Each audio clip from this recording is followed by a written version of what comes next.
What's going on? This is YeahPete, and we're going to be moving some dirt. Looking at this cross section here,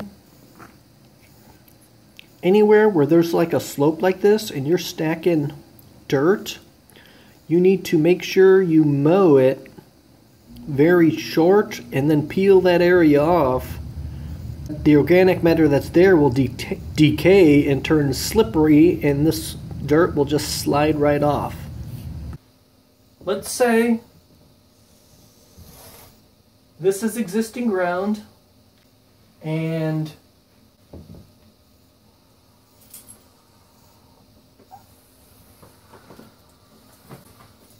this is the ground you want to achieve. You cut every load that I took from the bottom. So I cut there. I dumped it on the top. And when you start dumping, you don't start dumping here. You start dumping here. So I dumped that load right here.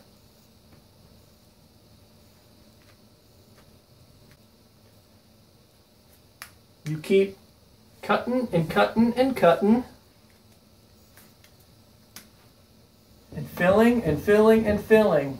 When you finally get one layer that is about 6 inches in depth, what you need to do is you need to compact that. So you need to drive over that lift. It's called the lift. You need to drive over that 4 times. So your tread needs to go over every square inch of that fill. And if that does not happen, you're going to have settlement. So you drive over, make sure each track goes over that.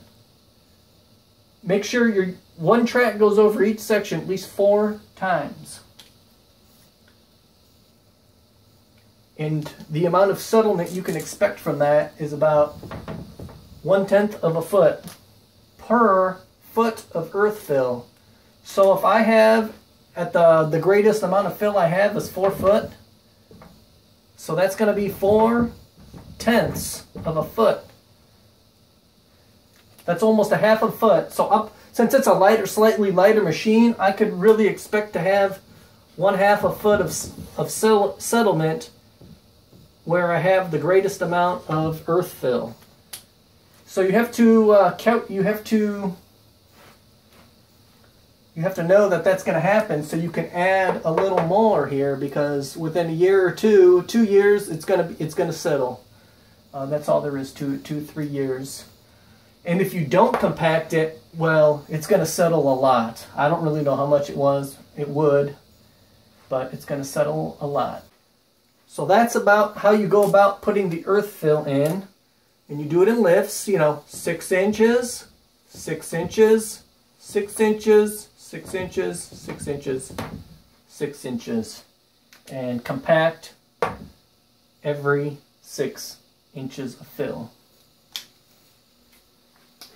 I'm inside the cab of a John Deere 317G, and I'm going to go over startup and operation of it.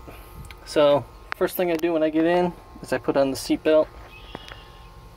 Then you can lower this lap bar up to the top right. There's a key. Turn that, wait about 10 seconds.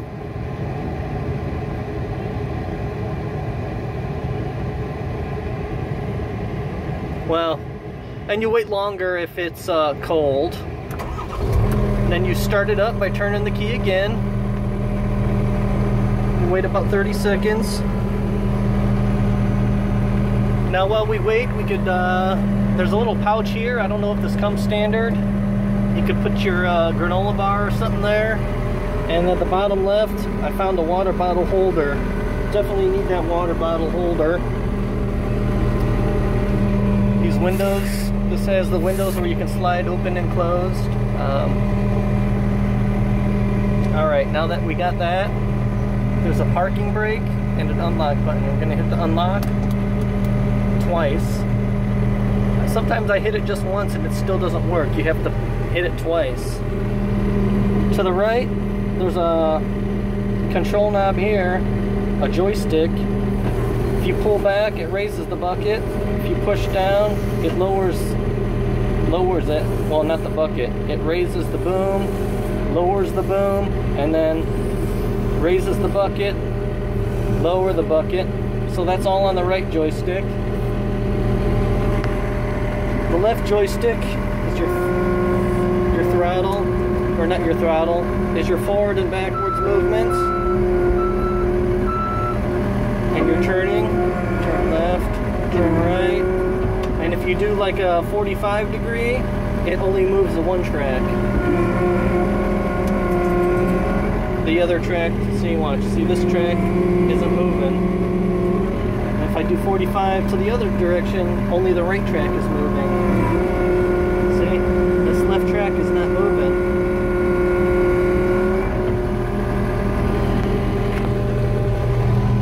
Here's the throttle. So I like to operate under about just like that. Well, I'm in a small enclosed space, so I don't use a lot of throttle. I'm kind of a noob, so I don't need a bunch of throttle. There's also a throttle pedal here. Like if I'm going a distance, I'll put this thing all the way down to give myself some more speed. We have an air conditioner. That's off. That's on, I'm guessing. And here's the fan speed motor. I keep that baby at max. At the top left here, we have our RPMs, our fuel, our oil temperature.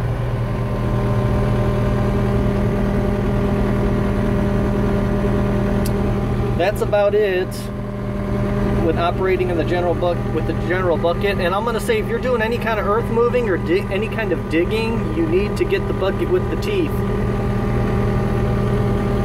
They didn't get me that until a couple days later, so I was pretty unhappy about that.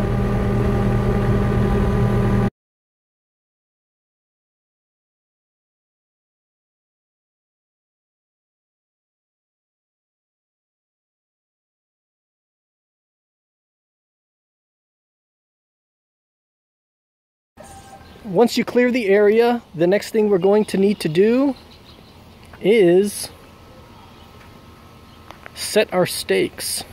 Measure out a cross section with my fiberglass tape measure. Then I look at my plan, and you see each of these areas that's got a different change of grade. Well, at each of those areas, I hammer a stake or a lath in the ground to mark where the grade changes. A lath is a long stake, just a long piece of wood.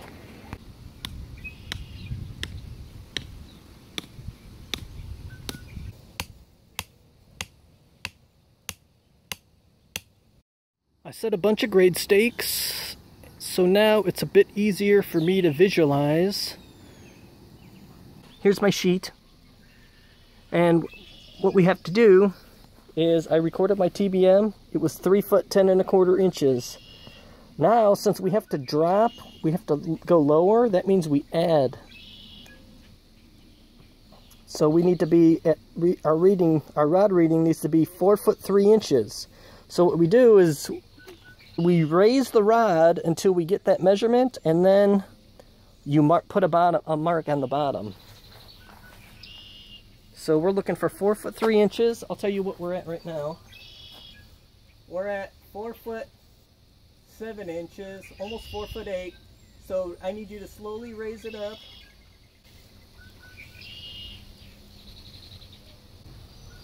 Keep going, another 2 inches. Going right. That's good enough. Now, all right. It's day 3. This is where we're at so far.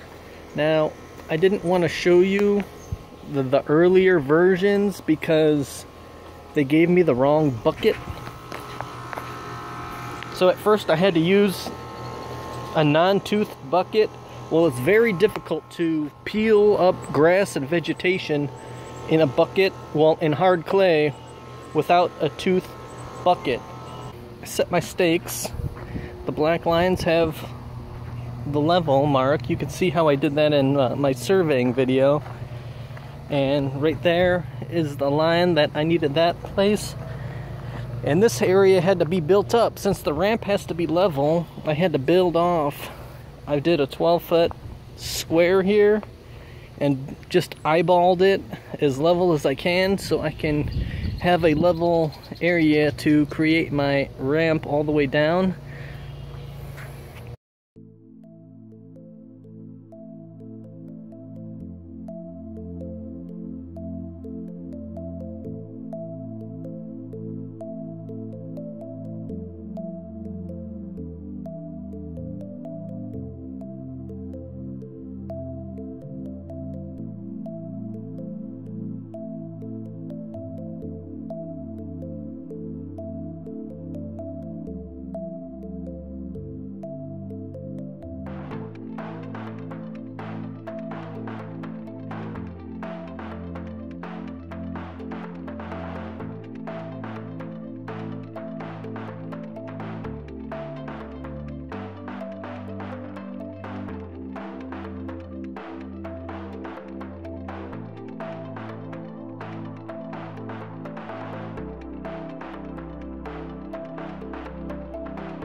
What I have so far. This is day 4, Thursday. So I have my flat area up there. No final grade yet. Right now that slope looks to be about 1-to-1, so that's a lot steeper than what I wanted to. I'm kind of scared of, I can't go down there with the machine. And then I have my ramp right here. So this is so I can get halfway down and kind of cut away at the cliff. And then I have the flat area down there. So the strategy now is for me to start eating away at the side here first until it's about a couple feet in from here. And I'm going to use that dirt and I'm going to start throwing it down from there to kind of let it be hot when you're working. Remember to put a wet shirt on your head to keep yourself cool. Bring a water bottle with you, frozen water bottle, and drink it.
Here's what the final grade looks like.